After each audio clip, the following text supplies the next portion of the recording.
رجعنا بالجزء الثامن وجديد من حكاية سومان، ولو ما شفتش الأجزاء السابقة فروح شوفها الأول. بما إننا وصلنا 100,000 مشترك فخلاص بعد تفكير كبير قررت أوريكم وجه الجميل، بما إن منكم كتير طلب ده. بصراحة كنت خايف على عيونكم لأن جمالي بيهمل الناس، وعشان كده بعد تفكير طويل طلعت بالحل الأخير وأخدت القرار الحكيم. هوريكم صورتي مع درع اليوتيوب، ما ياخدكش العشم يا صديقي، هخليها في آخر الفيديو. تعالى دلوقتي نكمل حكايتنا علشان طولنا، بس متنساش تحط اللايك وتشترك بالقناة، هدفنا الجاي هو نص مليون مشترك. معاك يا صديقي هنوصلها بإذن الله. المهم يلا بينا نكمل.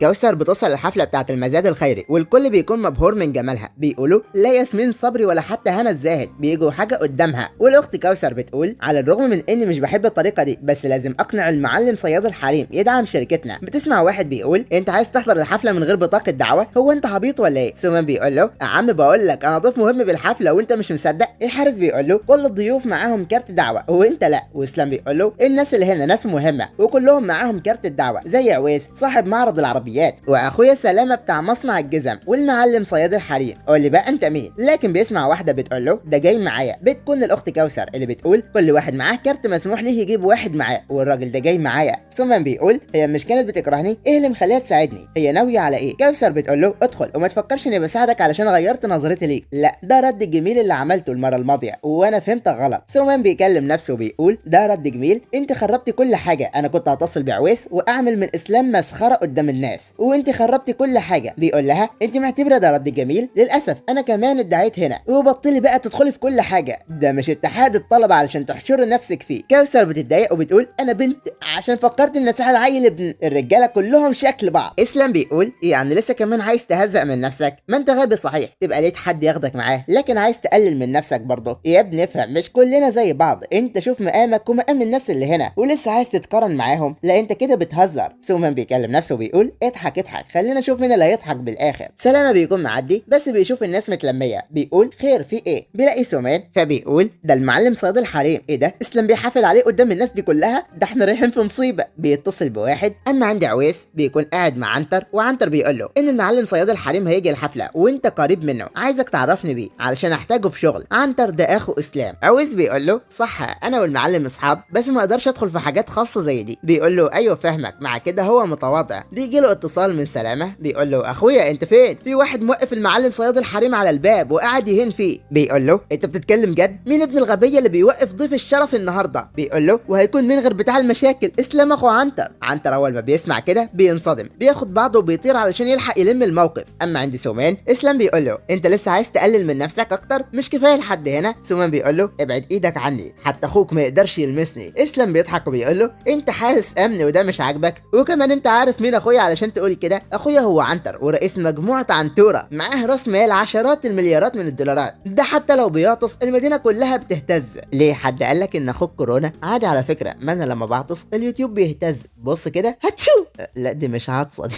المهم اسلام بيقول له وانا الابن التاني لمجموعه عنتوره، قول لي انت هتقدر تعمل ايه قدامي وانت حارس امن عادي؟ الاخت كوثر بتقول ده اسلام عيل دلوعه بيتكلم كتير عن اخوه والفلوس اللي عندهم ومفيش منه 30 لازمه، بس على الاقل احسن من سومان. تستاهل اللي يحصل لك يا سومان. بعدها الناس كلها بتنصدم لما تشوف عنتر وعويس جايين. بيقولوا واضح على عنتر انه متضايق. اسلام بيقول له اخويا انت جيت ما تولش هم، اقدر اتعامل مع الحشره دي. لكن عنتر بيضربها بالكفه. اسلام بيقول له انت بتضربني ليه؟ بيقول له انت لسه هتسال ضربتك ليه بعد اللي عملته؟ يلا اعتذر للمعلم صياد الحريم بسرعه. اسلام والناس كلها بتنصدم من ان ده هو المعلم صياد الحريم، وعنتر بينحني لسومان وبيعتذر منه مكان اخوه. والناس بتقول يعني بالاخر ده طلع المعلم صياد الحريم لابس ملابس متواضعه مع ان هو معاه فلوس كتير. واسلام بيقول له ازاي ده يحصل؟ ده مش هزمني بماتش كوره بس، وكمان طلع عنده خلفيه اجمد من خلفيتي. ما تقوليش ان هو بطل الحكايه. والله يا اخ اسلام ما كنتش عايز اقولك بس هو فعلا بطل الحكايه ودلعت المخرج كمان. عويس بيقول لسومان معلش يا اخويا غلطه زي دي ما كنتش متوقعها، ان شاء الله مش هتتكرر تاني. سومان بيقول له ولا يهمك يا عويس الغلط مش غلطك. عويس بيقول للناس خلاص فضيناها وخلصنا كل واحد يروح يشوف لي كرسي. اما كوثر بتقول بتقول انا كنت مفكره ان سومان عيل مدلع وهبل، بس ده طلع متواضع، واحد زيه معاه فلوس وشخصيه، اكيد البنات هتجري وراه. وزي ما قالت البنت اللي مش فاكر اسمها، جوزك بيجري ورا الستات، خدها بالفعل الايجابي. وانت كمان يا صديقي خدها بالفعل الايجابي. يجري فعل رياضي، يعني السنيوره رياضيه، فلو شفتها بتجري ورايا وحطت لايك على فيديوهاتي ما تزعلش، ده انت تفرح، ده طلعت رياضيه. وانت كمان مش ناوي تكون رياضي كده وتحط لايك واشتراك؟ المهم كوثر بتقول هو فعلا مش محتاج مساعده مني خالص، ده محرج جدا، ازاي اعمل المهمه بتاعت المديره دلوقتي؟ بيدخلوا الحفله وعويس بيقول له بص يا اخويا، انت فكر ان دي مجرد حفله ومزاد نبيع فيه المجوهرات والتحف، فاحب اقول لك لا، لان كمان في اراضي وشركات للبيع وانت اكيد مهتم. سومان بيقول ده طلع مكان جامد جدا علشان اضيع فلوسي، الشركه او الارض لوحدها هتكلف بتاع عشرات المليارات من الدولارات، وانا اللي ما كنتش لاقي حته اضيع فيها فلوسي. بس المهم اشتري لمين؟ يوكي ولا ناديه ولا كوثر؟ لا كوثر مين؟ دي مجنون، خليني بعيد عنها. بيسمع واحد بيقول هي دي بتعمل ايه هنا؟ بتكون الاخت كريستال. سومان بيقول كويس انها جت، سهل اجيب ليها حاجات. بعدين هو ازاي مرتبين المقاعد، واحد زي عمو هاني قاعد بالصف التاني، ومين منصور اللي قاعد جنبي؟ مش ده القائد الاعلى بتاع المدينه؟ بتيجي واحده وبتقعد على كرسي منصور، والناس بتسال مين دي علشان تقعد على كرسي القائد الاعلى. واحد بيقول لهم دي بنت القائد الاعلى الوحيده، وشكل القائد مشغول فجت مكانه. سومان بيقول دي بنت منصور، دي طلعت جميله جدا، النوع ده من البنات لازم ابعد عنه، دي بنت منصور وانا مش مجنون. بيروح واحد للاخت سوزي وبيقول لها انا مندو ومتشرف اني شفتك. بيكلم نفسه بيقول دي بنت القائد الاعلى، انا لو قربت منها ممكن اطور من شركتي، وبعدين الزواج منها مش هيكون صعب. سوزي بتقول له اهلا يا اخويا نورت. بتكلم نفسها وبتقول وادي ممحون تاني جاي يتكلم باحترام علشان يقرب من ابويا، كويس اني جيت مكانه. وبعدين مين اللي قاعد جنبي ده؟ سنه صغير جدا علشان يكون بمقاعد كبار الشخصيات. بتقول له ازيك انا سوزي بنت منصور. سومان مش بيرد عليها، بيقول لا لازم ابعد عنها قبل ما النظام يربط بيها. سوزي بتقول هو ماله مكسوف ولا ايه؟ وسومان بيكون بيحاول يتجنب الكلام معاها علشان النظام ما يربطش بيها. بتقول له يا عم مالك، انا بعرفك بنفسي وانت بتتجاهلني، انت كده مش محترم. والواد بيقول له ياض بنت منصور. عويس بيقول له مالك يا اخويا ما تسلم عليها. سومان بيقول شكلي مش هعرف اتجنب ده. بيقول لها اهلا اختي، والنظام بيعملها معاه وبيربط بالاخت سوزي بنت منصور. سومان بيقول نظام ابن نصابه ضحك عليه وربط بيها. سوزي بتقول سومان ايوه افتكرتك. بيبدا المزاد الخيري، واول قطعه معروضه للبيع هي قلاده المحيط الازرق اللي كانت بسفينه تايتانيك، قلاده جميله واي حد يتمناها، وهنا نبدا بسعر 120 مليون. يلا مين هيزود؟ البنات بيكونوا قاعدين بيتمنوا القلاده، واللي بتقول اللي هيجيبها لي هتجوزه، والمتجوزه بتقول هتطلق واتجوزه، والرجاله بيبداوا يرفعوا السعر 130 مليون، 140 مليون، 150 مليون. سومان بيرفع الرقم وبيضرب بالعالي 300 مليون يا باشا، واللي عايز يجرب ينافسني يجي. الناس كلها بتنصدم، والبنت سوزي بتقول انا كنت مفكره انه مجرد واحد من عيله غنيه، بس ده طلع اغنى بكتير. وعمو شكشك بيقول 300 مليون ازاي الناس هتتنافس معاك؟ طيب بيقول لهم يلا 300 مليون، حد هيزود؟ واحد واثنين وثلاثه، واتبيعت للمعلم. سومان بيقول للحاجه حطيها بعلبه هدايا وابعتيها للاخت كريستال، دي هديتي ليها. الاخت كريستال بتتفاجئ ونقاط الاعجاب بتزيد وبتزيد. اخوها بيقول لها افرحي يا بت، شكل المعلم سومان بيحبك، حبك بورصه بعيد. فين الشهامه يا وا؟ فين الرجوله يا وا؟ عيل ديوس صحيح. كريستال بتقول انا عارفه انه عيل توكسيك بتاع نسوان، بس ليه فرحانه؟ هل هو فعلا بيحبني؟ لا اكيد دي لعبه منه، مفكرني غبيه هقع بالفخ بتاعه. كمل اللي بتعمله، ابعت لي الفلوس وانا اضيعها وهخليك تندم. بعدين بيبدا المزاد على الغرض الثاني، وهو بيانو، لو مش اي بيانو، ده بيانو كريستالي ومتصنف على انه واحد من افضل الالات حول العالم، والسعر هيبدا من 30 مليون. اللي بيقول هدفع 35 واللي بيقول 40، لكن سومان بيقول انا هدفع 200 مليون. بيكلم نفسه وبيقول هيكون كويس لما اديه للاخت يوكي، لكن بيسمع حد بيقول هدفع 210 مليون. سومان بيقول دي بنت الحاج سعدون وعيلتها بتعمل العاب التليفونات علشان كده معاها فلوس. سومان بيقول 300 مليون، وبنت سعدون بتقول 310 مليون. سومان يسكت لا والله ده بيقول 500 مليون. الناس كلها بتنصدم من الرقم ده، وعمو شكشك بيقول من 30 مليون لحد 500 مليون. انا فعلا بكره حياة الاغنياء، بس ربنا يوعدنا عمو شكشك، ما تقفلهاش في وشنا عمو شكشك. بيقول لهم حد هيزود عن 500 مليون؟ واحد واثنين وثلاثة، واتبعت للمعلم صياد الحريم. بيقول له شكرا يا معلم صياد الحريم علشان بتدعم المشاريع بتاعتنا. بنت سعدون بتقول له علشان تشتري بيانو زي ده وبمبلغ كبير، اكيد انت بتعرف تعزف عليه، ولا انت هتديها هديه لحد؟ سومان بيقول عايزه تضايقيني؟ تمام. بيقول لها يا بنت سعدون بما انك كده طلبتي خليني اوريكي موهبتي. بيقول يلا يا بنت سعدون عايزه تحرجيني انا؟ بيبدا يعزف ويلقي الالحان، بيجنن وبيشد قلوب النسوان، اما العيال العيال بيكونوا ناقصين حنان، وكريستال بتقول ايه ده جنان، وانا بقول لك معاك الشاعر الفنان اخوكم لؤي. وكريستال بتقول اكيد واحد زي ده عنده الموهبه، مش هيكون انسان مش تمام، شكلي فهمته غلط، وبياخد منها نقاط اعجاب. وكوثر بتعيط وبتقول انا دلوقتي عرفت يوكي وقعت بحبه ليه، واحد غني ومعاه فلوس وعنده الموهبه ومظهر جميل، هو فعلا جامد، والنظام بيديه على كوثر 100 نقطه اعجاب. سومان بيقول 100 نقطه اعجاب دي مجنونه، انا فعلا بقيت محتار في شخصيتها، بس عادي شكلها حبت موهبتي. والاخت سوزي بتقول له سومان استنى، اغنيتك كانت جامده جدا، ما تجيب رقم الواتساب بتاعك. سومان بيقول لا ما انا مش عايز اقرب منها، فبيقول لها نسيت اجيب الموبايل معايا. بتقول هل هو رفضني؟ اكيد هو راجل محترم. ونقاط الاعجاب بتزيد. سومان بيقول هو انا ليه بقابل ناس مجنونه، ازاي نقاط الاعجاب تزيد لما ارفضك؟ بتقول له طب هات رقمك وانا هبعت لك على الواتساب. بيقول لها معلش والله بس انا ذاكرتي مش كويسه ومش حافظ الرقم. بتقول له طب هات بطاقتك وانا هخلي واحد يجيب لي الرقم. بيقول لها ما خلاص يا بنت منصور تعال نضيف بعضنا وخلاص. بتقول له كنت عارفه ان معاك الموبايل وانت يعني اتعميت، قول لي مين يرفض واحده زي دي يا اسطى. بتبدا المزايده الجديده، والمره دي مش على قلاده او بيانو، لا دي على شركه كامله. سومان بيقول ايوه ده اللي انا كنت مستنيه. المضيفه بتقول يلا بينا نبدا المزايده من سعر 50 مليون. سومان بيكون اول واحد بيرفع وبيقول 50 مليون، ومحدش بيرفع ايده ولا بيزايد. سومان بيستغرب والناس بتقول اكيد محدش هيزايد قدامك، ما انت اللي بيجي قدامك بترزعها على جنب. عمو شكشك بيقول يلا 1 و2 و3 ومبروك للمعلم صياد الحريم، لقد ربحت المزايده للمره الثالثه. اما عمو هاني واحد بيبعت ليه رساله وبيقول له جبت لك كل المعلومات اللي طلبتها عن صياد الحريم سومان. عمو هاني بيقول خلينا نشوف انت مين بقى. بيروح وبيتصل بيه وبيقول له يلا قول اللي عندك. بيولع سيجاره والهكر بيقول له سومان عيل عنده 21 سنه. لحظه بس بحاول استوعب ان سومان عنده 21 سنه. احا يا عمي كل البنات اللي ربط بها النظام عندها 22،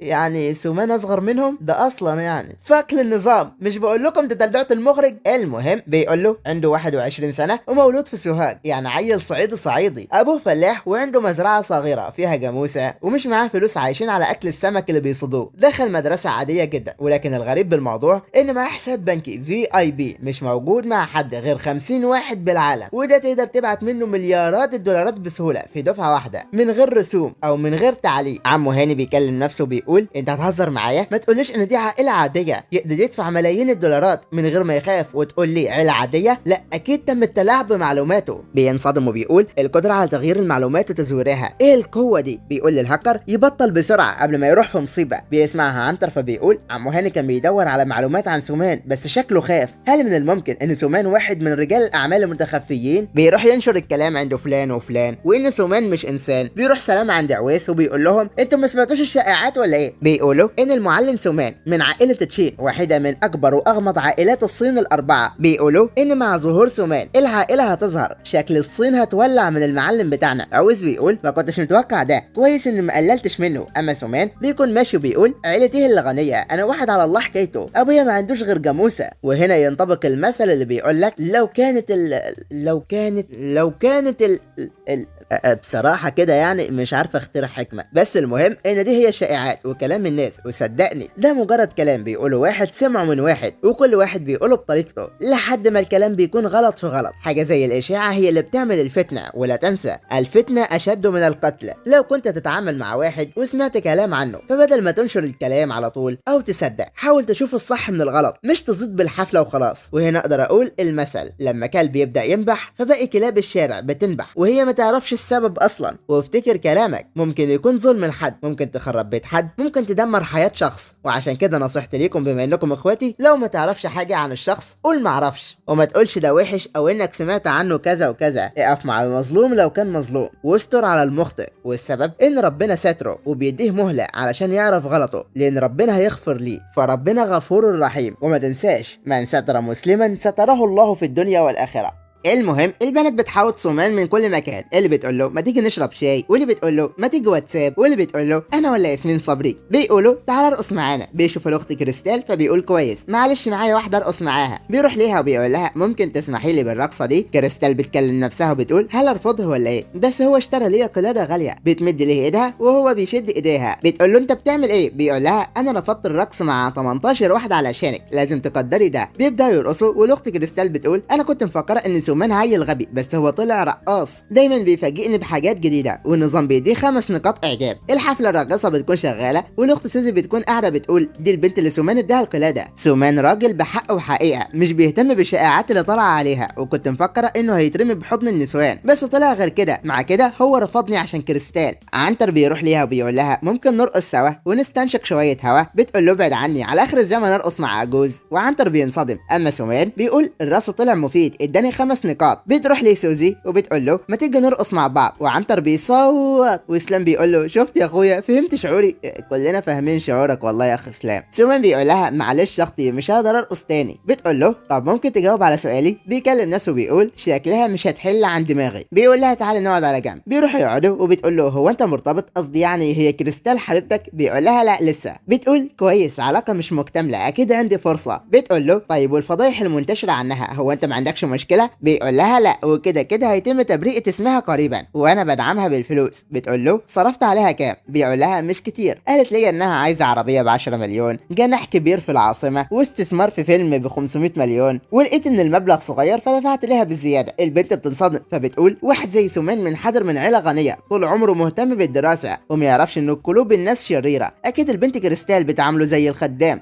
حاطط ليه شروط صعبه. بتقول له وانت مش شايف ان الشروط اللي حاططها كريستال صعبه؟ بيقول لها ولا صعبه ولا حاجه، واديني يا حاجه لسه بعت ليها 200 مليون. بتقول له انت مجنون، انت ضيعت كتير يا غبي، ما تنساش ممكن تخلص فلوسك. انسى انا مالي، ليك الحريه تضيع فلوسك براحتك، بس خلي بالك كل الناس بتخسر في بعض مرات. بتكلم نفسها وبتقول الحب بيعمل شخص فعلا، وسومان عيل مسكين شايفه الحزن بعيونه. مين كان يتوقع ان الراجل زي ده مميز قلبه رقيق وكده؟ والنظام بيبدا يديه نقاط اعجاب. سومان بيقول عم ارحمني بقى، الكل بقى عارف ان بتاع نسوان. ما بصراحه احسن منك تكون بتاع رجال، استغفر الله العظيم يعني. بيقول هي راحت فين كريستال؟ بتقول له شكلها راحت الحمام. المهم انت ما سمعتنيش ولا ايه؟ بيقول لها سمعت، ولكن يا بنت منصور اتمنى ما تقوليش حاجه وحشه عنها تاني. انت مش شايفه مظهرك عامل ازاي ولا ايه؟ سوزي بتنصدم بتقول شكلي. بتقف وبتقول العيله والمكانه المرموقه من الواضح اني احسن منها. حربيه التمثيل دي انا سوزي بنت منصور، ما فيش حاجه ما عرفتش اخدها من وانا صغيره لحد ما كبرت. استنى وهتشوف قريبا هتكون ليا. سومان بيقول احسن المفروض كده تبعد عني. بعد الحفله الكل بيكون ماشي وبيكونوا بيسلموا على الاخ سومان. سومان بيقول نسيت ان اديت العربيه للاخت كريستال، شكلي هطلب اوبر. بيجي عويس وبيقول له يا معلم عايز اعرفك بسنبل، كان عايز يقابلك علشان شغل والموضوع يرجع ليك، هتقبل ولا ترفض؟ بيقول له اتفضل اتكلم ولا يهمك. بيقول له عندي مبنى اداري للبيع لو كنت مهتم يا معلم. بيقول له قول التفاصيل. بيقول له مبنى بمساحه كبيره، ابويا هيسافر علشان التطوير وبيخطط للبيع ب 2 مليار. عويس بينصدم بيقول 2 مليار؟ انا ما كنتش عارف ان اللي كنت ماشي معاها غني كده. سومان بيقول له تمام هات رقمك وهاجي اشوف المبنى بنفسي. بيقول له تمام. بياخد منه الرقم وبيقول له ما تعرضوش للبيع ولا تقول لحد عليه، فانا اللي هشتريه. بيقول له حاضر ولا يهمك يا معلم. سومان بيركب العربيه وبيقول قدمين مبنى ب 2 مليار، من الاحسن تكون واحده عندها شخصيه قويه. فجاه العربيه بتقف على غفله والسواق بيقول انت مجنونه، انت عايزه تموتي ولا ايه؟ بتكون الاخت كوثر وقفت قدام العربيه، بتروح بتركب على طول بالعربيه. سومان والراجل بيستغربوا. بتقول له سرحان في ايه؟ اطلع. سومان بيكون مستغرب والاخت كوثر بتقول دي وظيفتي الاولى ولازم انجح بيها. سومان بيقول هي بتعمل ايه هنا؟ هو انا مش هخلص من المجنونه دي؟ كوثر بتقول له انا عايزاك تستثمر في شركتنا، شركه ممتازه وعندها امكانيات جامده تقدر تحضر وتشوف بنفسك. بيقول لها يعني انت عايزه مني المساعده؟ بتقول له تقدر تقول حاجه زي كده. بيقول لها يعني انت بتتوسلي ليا؟ بتقول له انت مجنون، انت بتقول ايه؟ بتكلم نفسها وبتقول ابن الناس اللي مش تمام عشان معاك فلوس هتذلني. وسومان بيقول اول مره تتوسل ليا فخلينا استمتع شويه.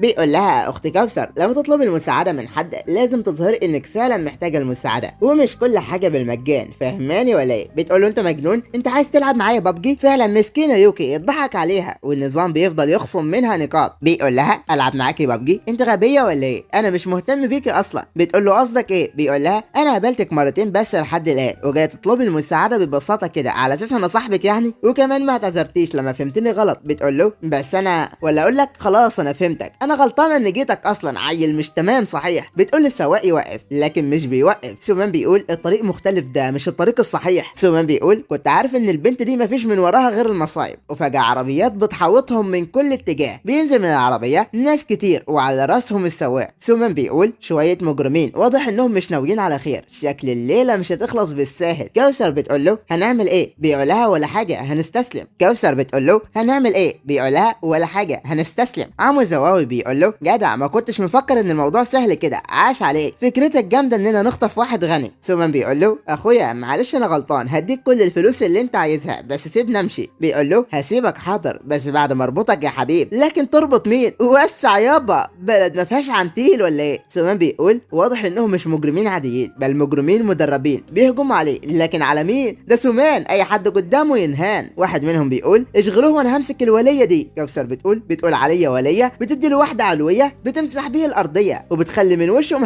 مهلبيه ده محتاج فلتر بعد اللي حصل له. سومان بيقول اقدر اخلص عليهم لوحدي بس المشكله بكوثر مش هتقدر تقعد قدامهم طويل، لازم اخلص بسرعه. بيخلي النظام يعزز القوه وبيدخل عليهم بتقله وسع يابا جوما نو. حاسس نفسي بتفرج على ون بيس. اهدى شويه يا سومان، ده كلها دقيقه وهتقول سوف اصبح ملك القراصنه. ده حتى زورو دخل المقطع، شكله غلطان بالطريق. اما كوثر بتكون عامله الواجب وزياده.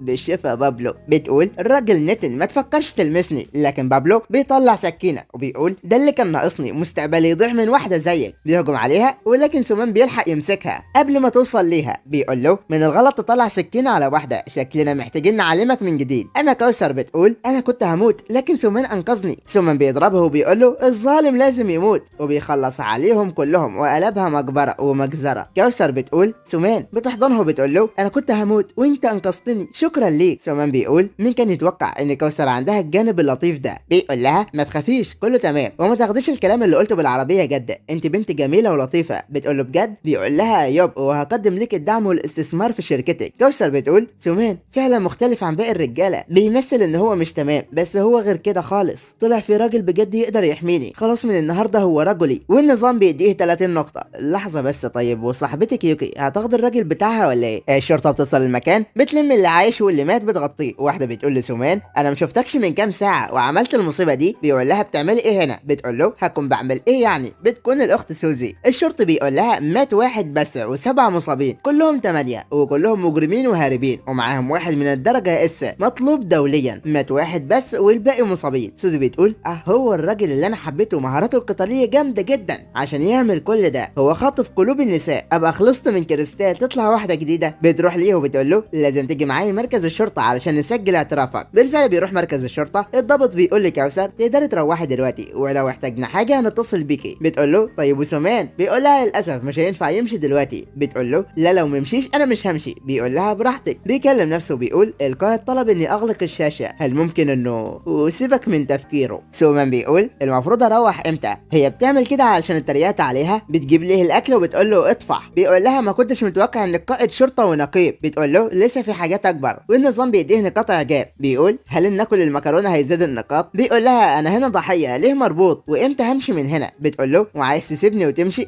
لا ما انا لو مكانك هبات بالسجن يا اسطى سومان، قول لي مين يرفض بس. بتقول له وبعدين ايه علاقتك بالبنت دي؟ بيقول لها ولا حاجه، كانت عايزه استثمار بالشركه بتاعتها. سوزي بتمسك وبتشيل الهدوم من عليه. بيقول لها قصدك ايه باللي بتعمليه ده؟ بتطلع علبه الاسعافات الاوليه وبتقول له هعمل ايه يعني؟ هعالج جراحك، انت فاكر نفسك الجامد اللي مفيش منك 2 ورايح تضرب 8 لوحدك؟ شوف بقى حصل ايه. بيقول لها تمام هعمل ده بنفسي، اكيد انت مشغوله. بتقول له اثبت مكانك، انتم الاولاد دايما كده مستهترين بخصوص الجراح بتاعتكم. سومان بيقول دي بتحاول تخدعني، اكتر حركه معروفه عن البنات علشان تصد العيال انها تبين انها مهتمه وانها بتحبك، ولما تديها وش تبدا تبعد عنك واحده واحده وبالنهايه هتشوف واحد غيرك يا مغفل. طول عمرهم توكسيك وانا مش هقع بالفخ ده. بيقول لها شكرا يا اخت سوزي واحترمي نفسك بقى. بتقول له انت بتتضايق لما حد يعالجك؟ بيقول لها لا مش متضايق بس انا عندي شخص بحبه فما تفهمنيش غلط، انت بنت كويسه ولو كنت قابلتك بدري كان ممكن نكون احباب، اتمنى ما تكرهنيش. سوزي بتقول ده طلع بطل حب، يا خاطف قلبي انت يا مجنن عقلي انت.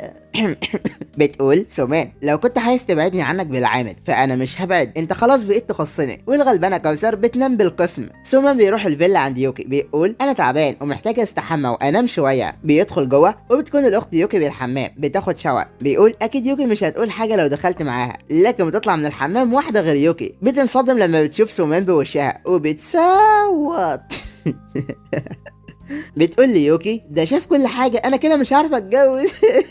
بتقول لها معلش ده كان سوء تفاهم. سومان بيقول لها فهميها يا يوكي انا هروح اخد شاور. مروه بتقول لها سوء تفاهم ايه بس، ده بص لجسمي وما اعتذرش، ده راجل مش تمام، ايه علاقتك معاه؟ يوكي بتقول لها ده صديق ليا. مروه بتكلم نفسها وبتقول صديق؟ في حاجه غلط، انا اول مره اشوف يوكي بتدافع عن حد. هل من الممكن ان يوكي مغرمه بيه؟ بتمسكها وبتقول لها يا هبله اسمعيني، انت دلوقتي واحده غنيه ما تبصيش لواحد اقل منك. بتقول لها قصدك ايه؟ بتقول لها وهيكون قصدي ايه يا اختي ومن غيره هنا، انت دلوقتي عايشه في فيلا وهو ما يستاهلش انه يبص ليكي. بتقول لها انت قصدك على سومان؟ ده شخص كويس جدا مش زي ما انت فاهماه. بتقول لها وكويس دي هتصرفيها فين؟ احنا بمجتمع يعتمد على الفلوس. ده امبارح المعلم الغني اشترى بيانو ب 500 مليون علشان يديه لحبيبته، واحد زيه ده هو المناسب ليا. بعدها واحد بينادم على يوكي وبيقول لها خدمه التوصيل يا فندم. مروه بتقول اشتريتي ايه؟ بتقول لها ده سومان قال ان هو هيجيب ليا هديه شكله البيانو. بتقول فين ده؟ انا عايزه اشوف البيانو اللي هيقدمه واحد زيه. بتيجي طياره هليكوبتر وبتقول وصلنا يا فندم، امن المنطقه يا باشا. بتنزل قوات معاهم سلاح مع عربيه الشحن، ومروه ويوكي بينصدموا بيقولوا بيانو بيتسلم بالشكل ده. بيكونوا واقفين قدام البيانو ويوكي بتقول يا ترى ايه شكل البيانو اللي جابه سومان علشان يتسلم بالشكل ده؟ انا حسيت اني بستلم كنز وطني. بتقول لها تلاقي حته خرده واستاجر ناس عشان تعمل الدخله دي، اوعى كده خلينا اشوف. بتشيل الغطا وبتتعامي من النور الساطع اللي طالع من البيانو. يوكي بتقول ده بيانو معمول من الكريستال. مروه بتروح للجهاز وبتقول هل ده حقيقي اصلا؟ هل من الممكن ان سومان غني؟ لا انا بتوهم، ده عامل زي عمو شاكر البواب بتاع البيت بتاعي. وفي التلفزيون بيقولوا امبارح حصلت حاجه ما حدش شافها قبل كده، ظهر المعلم صياد الحريم بالمزاد واشترى بيانو ب 500 مليون دولار. والاخت مروه بتنصدم لما بتسمع المبلغ ده. يوكي بتقول لها شفتي قلت لك سومان غير كده، طبعا مش عشان فلوسه، لا شخصيته نظيفه كمان. بينزل سومان وبيقول ها وصل البيانو؟ كنت بفكر انه هيوصل بكره. بتقول له شكرا بس ده غالي جدا. بيقول لها مفيش حاجه تغلى على وحش الكون، المهم انا هطلع علشان شويه شغل، تيجي معايا؟ بيكلم نفسه وبيقول جه الوقت اروح اشوف المبنى اللي هشتريه. يوكي بتكلم نفسها وبتقول صاحبتي مش هينفع اسيبها وامشي. بتقول له معلش مش هعرف اروح معاك عشان صاحبتي، مش عايزه ابيعها عشان راجل. سومان بيقول صاحبتك؟ النظام ربط بيها واداني 20 نقطة اعجاب. بيقول يا ترى هيكون شعورك ايه لما تعرفي ان صاحبتك بتفكر تسرق حبيبك؟ وبالفعل مروه بتكون بتقول واحد زي سومان هيكون مناسب جدا ليا، ما تستغربش يا صاحبي هما كده. اما الاخت ناديه بتقول سومان ابن ما اتصلش بيا من ايام ودلوقتي اتصل بيا وقال عايز يقابلني، ولا مره بعمري كنت متخيله اغيب من المدرسه بسبب راجل، هو كان بارد معايا من لما فهمته غلط وايه يعني لازم يصالحني. ونقاط الاعجاب بتنقص. سومان بيقول هي نقصت ليه؟ انا قلت لها نتقابل، هل ده علشان ما اخدتهاش معايا؟ انا مش فاهم عقول الحريم. بيمسكها من ايدها وبيشدها. بيتصل بالاخ سنبل وبيقول له انا جاي لك. بيقول له تمام. وبيتخيل سومان نفسه وهو بيعتذر من ناديه بس هي بترفضه. بيقول انا مش هعتذر، هي الفلوس هتحل كل حاجه. اما عند سنبل ابوه بيقول له يا ابني هل سومان ده يستاهل ان احنا نرحب بيه بالشكل ده؟ بيقول له طبعا يا حاج ثق بيا ده معاه فلوس ما تتعدش. بيقول هل انت متاكد ان الصين فيها واحد زي ده؟ ابو لمعه بيقول هل جه المدير بنفسه علشان يستقبل المعلم؟ دودو بتكون هناك وبتتسال مين اللي هيجي ومين دول؟ بيقول لها ده المدير وابنه، اكيد انت ما تعرفيش بس المبنى بتاعهم، على الرغم يا بنتي اني فتحت شركه بس دي ما تجيش حاجه قدام المدير. دودو بتنصدم بتقول ده عالم الاغنياء طلع كبير، لكنها بتشوف واحد فبتقول مين ده؟ بتلاقي ان هو سومان. ابو سنبل بيسلم عليه وبيقول له نورت يا معلم سومان. وسنبل بيقول له تعالى من هنا يا اخويا، وبيكونوا بيتكلموا معاه باحترام شديد. ودودو بتنصدم بتقول هل من الممكن ان اللي مستنيه المدير هو سومان؟ سنبل وابوه بياخدوا سومان ويوروه المبنى ويوصفوا ليه عدد الادوار بالاضافه الى الفيو الجميل اللي بيتمتع بيه. ناديه بتكلم نفسها وبتقول جايبني زي الفزاعه مفيش مني فايده ودلوقتي بيتجاهلني عيل ابن. ابو سنبل بيقول له ايه رايك يا معلم؟ بيقول له استنى كده، ايه رايك بالمبنى يا ناديه؟ بتقول له بصراحه كويس جدا. بيقول له تمام معلش يا عم ابو سنبل ممكن تحدد سعر المبنى وتنقل الملكيه باسم ناديه؟ ناديه بتنصدم بتقول ليا. وسنبل وابوه بينصدموا. بيقول لها طبعا ليكي طالما عجبك. عم ابو سنبل بيقول مين ده وازاي يدفع مبلغ زي ده لوحده ببساطه؟ ناديه بتقول له انت مجنون ده مبنى كامل. بيقول لها طبعا مش بهزر، بالمبنى ده تقدري تعملي شغلك الخاص وتكوني واحده مستقله، ممكن تكوني حاسه براحه لانك المديره بس ده هيكون مسؤوليه صعبه عليكي. مع كده انا موجود معاكي ومهما يحصل هتكوني انسانه مستقله. وطبعا قلبها بيدق جامد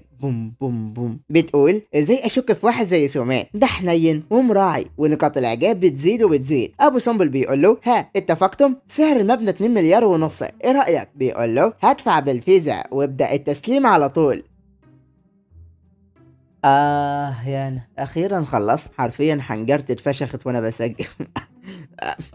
بس عادي، كله لاجلكم يا هون يا جميل. شكرا على 100,000 مشترك والدعم المستمر منكم. صح طولت لحد ما وصلت 100,000 مشترك، بس الطريق السهل مش بيكون لي طعم. وقعت مرة واثنين وثلاثة، بس رجعت وقفت من جديد. اتعرضت للتنمر كتير بسبب اللي بعمله. مع كده ما اهتمتش وكملت بالشيء كأنه متعة بالنسبة ليا. كتير اتريق عليا، مع كده كلامه كان دافع ليا علشان اكمل طريقي. ايوه صح، الرقم سهل وكتير ممكن يوصلها بفترات قصيرة، بس مش هتحس بالانجاز غير لما يكون الطريق الطويل صعب. وصدقني لحظة تحقيق الهدف بتحس بطعم مختلف. لازم تضحي علشان تحقق اهدافك، وانا ضحيت بكتير وكتير. كنت بنزل فيديوهات وانا عندي امتحانات، واحب ابشركم شلت 5 مواد. لقد فعلت المستحيل ولم يكن كافيا. بس مش مهم، المهم انتم اتبسطتوا. يلا حطوا لايك. وبالنهاية قلت هوريكم صورتي وانا ماسك درع اليوتيوب. يلا مستعدين؟ 1 2 3 وها هو. ايه رايكم بالجمال؟ جميل صح؟ انا اصلا خطيء يا وقفة. شكرا شكرا. المهم هنا نكون وصلنا نهاية مقطع اليوم، ودي نهاية القسم الثاني. فايه بقى، هل نكمل باقي السلسلة ولا نشوف حكاية جديدة؟ اكتبوا لي بالكومنتات. وبالاخير ما تنساش تتابعني على انستجرام وتليجرام، بننزل حاجات كتير هناك جميلة جدا هتعجبك. ولو عايزين نكمل في حكاية سومان، وصلوا المقطع ده 10,000 لايك. وبس هنا نكون وصلنا نهاية مقطع اليوم. لا تنسى اللايك والاشتراك وتفعل جرس التنبيهات علشان يوصلك اشعار بكل جديد. وسلام عليكم. Life in a world that keeps changing. Think that it's progress you're making. Copy and paste pretty faces all the time. Pictures so perfect we play through. Only cause you set up the angle. Web that you weave got us tangled. Caught in what's before.